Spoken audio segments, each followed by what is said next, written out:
প্রত্যেকটা সফলতার পেছনেই ব্যর্থতার গল্প আছে। কেউ চাইলেই কিন্তু সফল হতে পারে না, তার জন্য অনেক পরিশ্রম করতে হয়। আসসালামু আলাইকুম। এস নাহার এগ্রোর পক্ষ থেকে সবাইকে জানাই অনেক অনেক শুভকামনা। আজকে আমি আমার খামারের কিছু কাজ করলাম।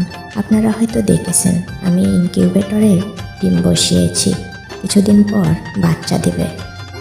আর আমি তার জন্যই একটা নতুন ঘর তৈরি করতেছি। কিন্তু ঘর তৈরি করতে এসে দেখি আমার খামারের কঠিন অবস্থা। ইঁদুরে গর্ত করে একদম শেষ করে দিয়েছে।